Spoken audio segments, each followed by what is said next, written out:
It's a sad place when your best friend is a cold toilet bowl in the morning. Feels good on your forehead. I was at the bottom. My wife was ready to leave me. My name's Mark Jenkins, and this is my story.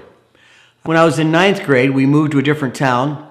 I went to a new school, a junior high, with a lot more kids. I was a new kid. I was out of place, and I wanted to fit in. One of the boys asked me to stay overnight just a couple of weeks into the school year, and I said, sure. Well, as it happened, he was quite the partier. He wanted to know how much beer I could drink in one night. Of course, never drinking beer before, I had no idea. But it wasn't just that. I first got introduced to pot that night, too. And that's how my partying life began. I wanted to fit in. And in doing that, I felt good about myself. I felt like I was really somebody important. We moved to Iowa City, got married. My wife was a childhood sweetheart or high school sweetheart of mine, and life was good, but I was still partying, even though she didn't want me to. Still having fun. And while I was having fun, over the years, it began to drag me down. She started to get pretty upset with me, of course, because I was wanting to be drunk all the time or stoned and just be mellow as often as I can. And I know that drove my wife crazy because she wanted to do things together as a family, and she didn't want that kind of stuff influencing our family. She knew it was a detriment to us and to our growth as a family. Life got miserable as the years went on. I knew something had to happen, something had to change, so we started going to a little church in our hometown. And as it happened, the Bible-believing church that it was, the men were all going to a Promise Keepers event, a Christian weekend retreat for men. It was in the Metrodome in Minneapolis, and they invited me to come. In fact, they bought a ticket for me. Well, as it turned out, it was a pretty long weekend for me, a lot of turmoil emotionally, and I realized that's what I had to do. I had to turn aside from my old life and turn to God. I came out of the darkness that weekend.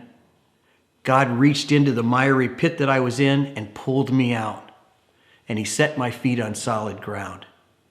Sunday morning, woke up and just was filled with this joy. And my wife knew what was going on. I know she did. She could see something was different about me. We went to church as normal. I told my buddy what happened. He'd been with us, but I didn't say anything that night. And then after church, we went for a walk. And I poured out my heart to her. I told her what a fool I had been, how ashamed I was of my previous life. And I said, now things are going to be different. I'm a new man. God has changed me. And I'm going to devote myself to you and to the kids and to being the father and the husband that I'm supposed to be. A week after Promise Keepers, my pastor saw that my life had been changed.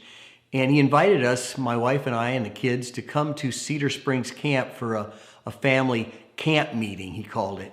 I didn't know what that was, but it was about the church and the Bible, so I said, sure, I'm going to go. I want to learn something. And being a country boy myself and living on the river, I was just captivated by the place, and so was my wife. We love the place. It's right on the river. We can go canoeing and tubing and walk in the woods, and it's just peaceful, It's like I felt close to God there because we're out in the country and out in his creation.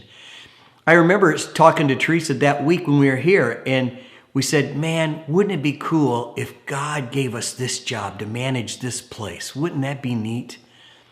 That was in 1995. I soon entered the study of ministry to be a pastor, and it's been 21 years now. And God has finally brought me to a place where I'm in the dream job. I am in the job that I believe I was created for. Sometimes it's very stressful and busy, but I wouldn't want to be doing anything else. I'm working for God, and I love it. It's real fulfillment. I feel fulfilled and filled with joy because I'm doing what I was made to do.